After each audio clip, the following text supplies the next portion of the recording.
Hey, today I'm going to talk to you guys about sample rates and why they're important when you're choosing the tool you want to use to measure things. We live in an analog world, and analog signals possess an infinite number of values. But as humans, we can't really comprehend an infinite number of values. I'm going to give you an example. If I draw a line on this board, we can measure the length of this line with a ruler.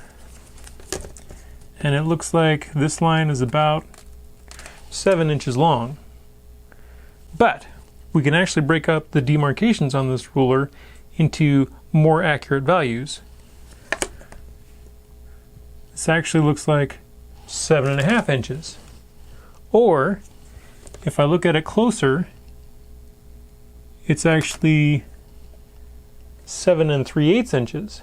Or I'll look at it closer, it's 7 7/16 inches. And I could keep going, making this measurement of this line more and more accurate. But it's not necessary that we do that. Maybe it's only important that I know this line be about 7.5 inches long. And in this case, this ruler would be sufficient. The point that I'm trying to make with the ruler is that we can take analog systems, and to measure them, we can break them into discrete values. And as long as the values give us the accuracy that we need, we're okay. But we do need to make for sure that the discrete value accuracy that we get doesn't introduce an unacceptable amount of error.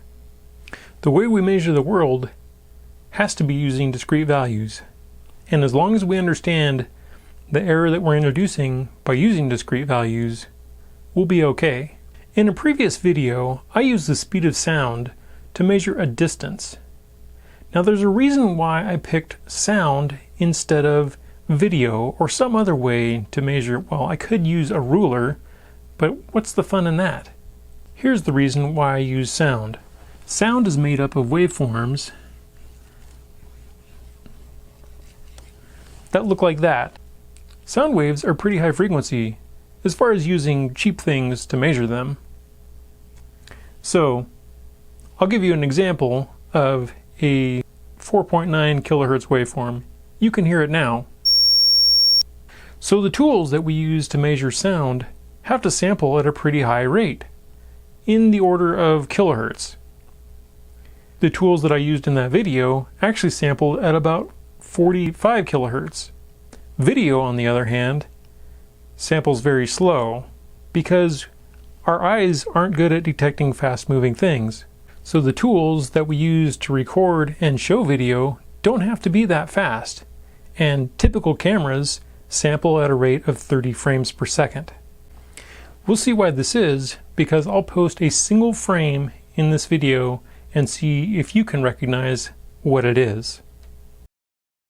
Alright, so a way that I could have used both sound and video to measure distance, let's say that I put up a camera here, and I was here,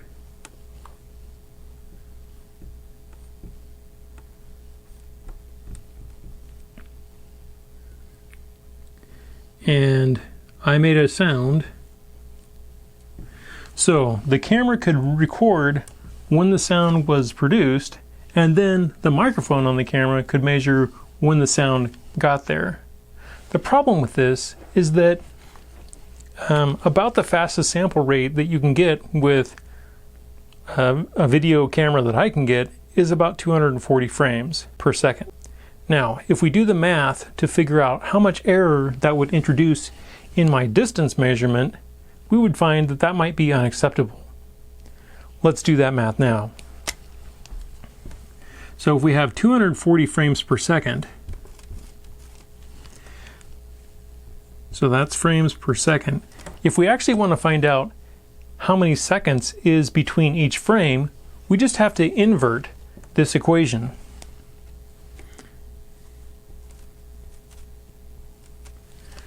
So we do that by dividing 1 by 240.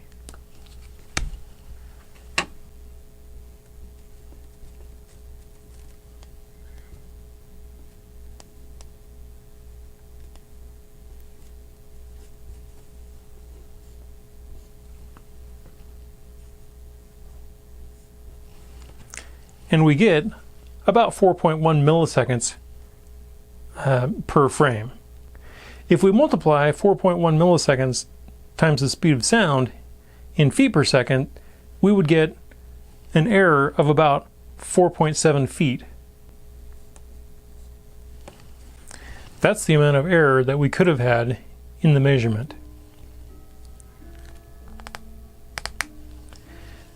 However, if I use sound to do this, where I make the impulse and then I catch the reflection, because of the higher frequency of sound waves, I can actually use the tool's sample rate to my advantage. Now, the sample rate for an audio recording device could be typically 44.1 kilohertz or 44,100 samples per second. To find out the time between each sample, we do this equation.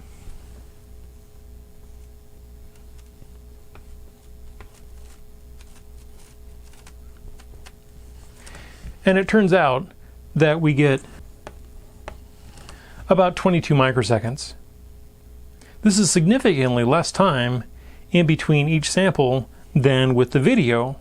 To figure out the theoretical minimum error in my distance using this time, we simply multiply by the speed of sound.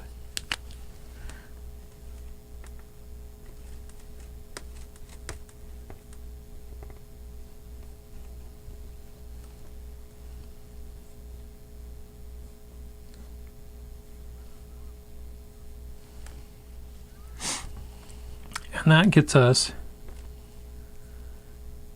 about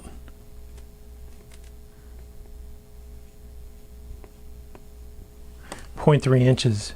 So we can see that sound was the better tool to use in my experiment of that other video. The point that I'm trying to make here is that you need to think about the tools you have access to and think about the error that they'll introduce and whether you can tolerate that error in your experiments or in your designs that you're doing.